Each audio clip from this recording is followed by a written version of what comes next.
জবানটারে হেফাজত করবেন, গীবত শেখায়াত গালাগালির থেকে, মিথ্যা কথা থেকে জবানকে বাঁচাবেন। রমজানেরই আমল। আর গরিবের সহযোগিতা করবেন, ইফতারি করাবেন। বেরোজাদারকে জেনে শুনে ইফতারি খাওয়াইলে গুনাহ হবে, খবরদার। আপনি জানেন এই লোকটা রোজা রাখে না, তারা যদি ইফতারি খাওয়ান গুনাহ হবে। কারণ আল্লাহর আদালতে চোর, আল্লাহর আদালতে চোর। যাদের গ্যাস্ট্রিক বেশি, রোজা হলো মহা ঔষধ, কিন্তু বেঈমানের এটার উল্টাই দিছে। কি? রোজা রাখলে গ্যাস্ট্রিক বাড়ে। ওরে রোজা হলো গ্যাস্ট্রিকের ঔষধ, বলে গ্যাস্ট্রিক বাড়ে। পাকস্থলী ঠিক রাখার ঔষধ রোজা, হাতকে মজবুত করার ঔষধ রোজা, শরীরের পুরা পার্টস গুলোকে সতেজ রাখার একমাত্র আল্লাহ প্রদত্ত ঔষধের নাম রোজা। সওয়াব তো আছেই। আল্লাহর কাছে তওবা করেন। পর্দার আড়ালের আম্মা জানেরা, মুরব্বীরা, উপযুক্ত মাইয়া, উপযুক্ত ছেলে যদি রোজা না রাখে, ফিডা কিন্তু মাপ নাই। বাবা মা হইয়া আখেরাতের ময়দানে কিন্তু ধরা খাইয়া যাইবেন। খবরদার, রোজা যেন বন্ধ না থাকে। খবরদার, ছেলে মেয়েকে রোজা রাখাবেন, একটা রোজাও যেন ভাঙ্গে না। আপনার উপায় নেই, আল্লাহর কাছে জবাব দিতে হবে। ও আল্লাহ, আমরা পেছনে যত অন্যায় করেছি মাফ করে দাও, সামনে থেকে আর অন্যায় করব না। শাবানের বরকত, রমাজানের বরকতে আমাদেরকে গুনাহমুক্ত জীবন দাও। সামনে থেকে আমরা সঠিকভাবে ইবাদতে কাটাবো ইনশাআল্লাহ। আল্লাহ আমাদের সবাইকে কবুল করেন, বলেন আমিন। তার মাধ্যমে তাকওয়া, গুনাহ থেকে কন্ট্রোল কেমনে হবে? রোজাদার বিকাল বেলা পেটে ক্ষুধা কম না বেশি? পানির পিপাসা টান মারলে 3 লিটার নাই। আমি বললাম অফিসের মধ্যে, রুমের মধ্যে ফ্রিজে ঠান্ডা পানি, দরজা তালা দিয়ে তুই ভিতরে বয়ে পানি টান, কারো কাছে বলা হবে না। গলায় ছুরি যদি লাগাও, তারপর আমি পানি পান করব না। ঠিক নেই? রোজা কাউকে দেখাইয়া রাখার সুযোগ আছে নি? কি কেমনে দেখাইবেন? আপনি রোজা রাখছেন, একটু তেল মেল বেশি দিলেই বোঝা যাবে না রোজাদার। ঘরের মধ্যে 3 প্লেট যদি খাইয়ে আসেন। রোজা দেখানোর কোনো কায়দা নাই, রিয়া মুক্ত। রোজাটাই যে আল্লাহর জন্যই রাখা হয়। ইফতারি সামনে, পানিরও পিপাসা আছে, এরপরও পান করে না। ক্ষুধাও আছে পেটে, এরপর খানাও রেডি খায় না। আল্লাহ কাই ফেরেশতারা দেখ পেটে কি পরিমাণ ক্ষুধা, বাঁকা হয়ে গেছে ক্ষুধার ঠেলায়, এরপরও খায় না, খানাও রেডি। জানুনি কেন খায় না? ফেরেশতারা কয় জানি না। আমি আল্লাহর ভয়, তাকওয়া। সাক্ষী থাক, এদের জীবনের গুনাহ মাফ। আমরা কি করি? আল্লাহ ফেরেশতাকে দেখায়, প্রশংসা করে, আর আমরা ইফতারি নিয়ে দোয়া করার টাইম আমরা গল্প গুজব করি, চিল্লা চিল্লি করি।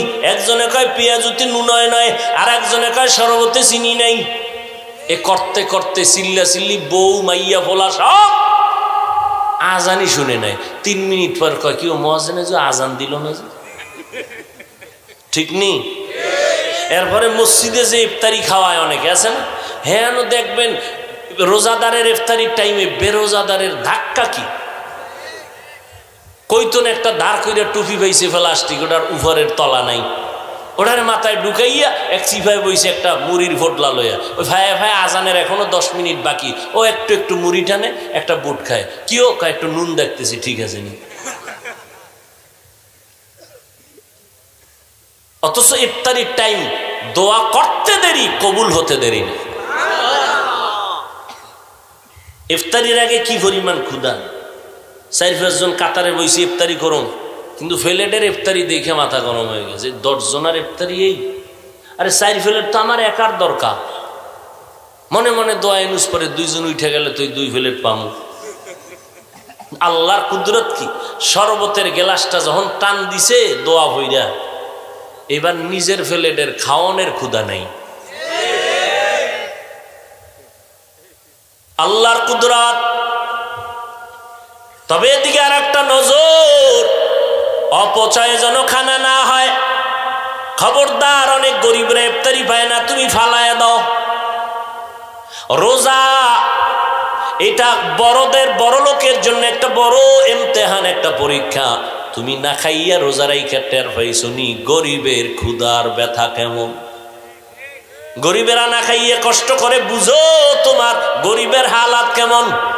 তোমার অন্তরে যদি একটু মায়া লাগে দান করো, সহযোগিতা করো।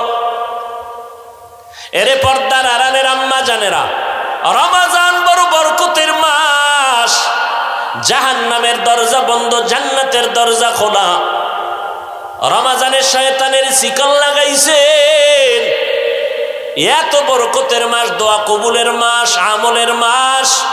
একটা নফলের দাম হলো ফরজের সমান। একটা ফরজের দাম কত? 70টা ফরজের সমান। রমাজানে নফল পড়বেন কি পড়বেন না? 11 মাসে সময় পান নাই, রমাজানে পাইলেন, ছাড়বেন না।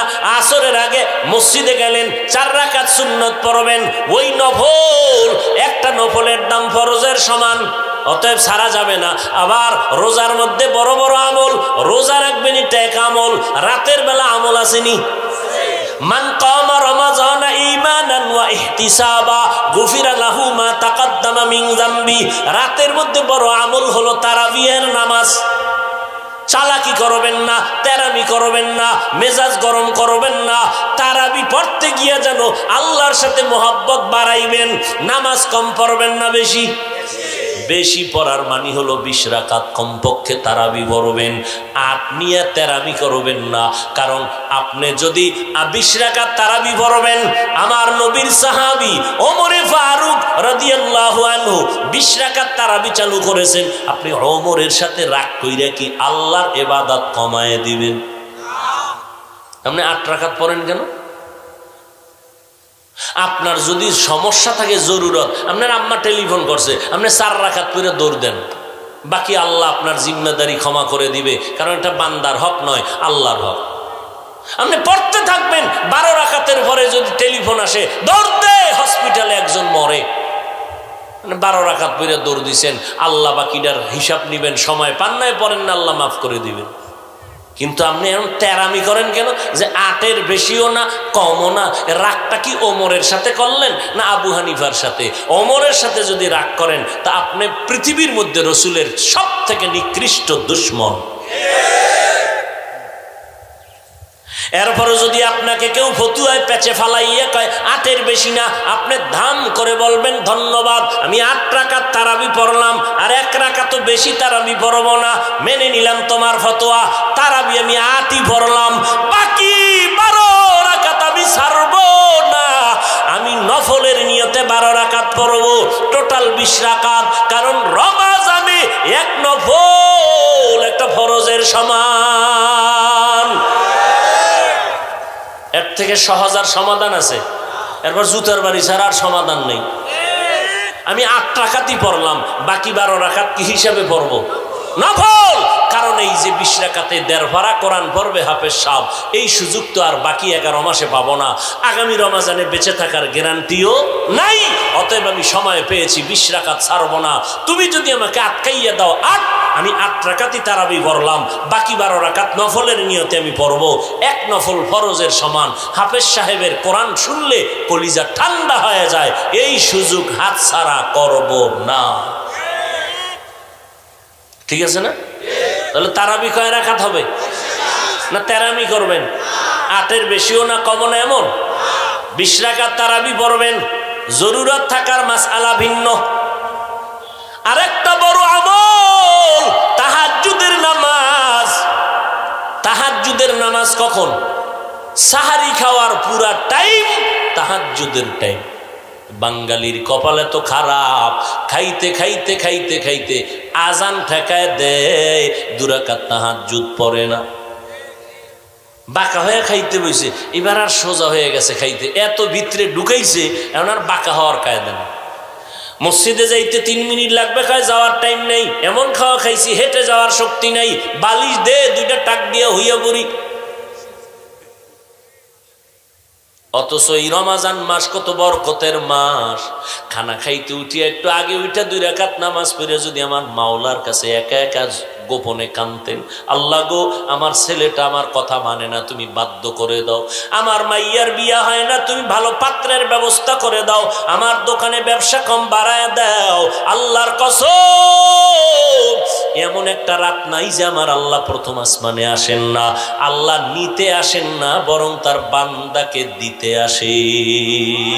আলহামদুলিল্লাহি রাব্বিল আলামিন والصلاة والسلام على سيد الأنبياء والمرسلين وعلى آله وأصحابه أجمعين يا أرحم الراحمين يا أرحم الراحمين يا أرحم الراحمين رب ارحمهما كما ربيان আয় আল্লাহ অভাব দূর করে ঋণ আদায়ের ব্যবস্থা করে দেন।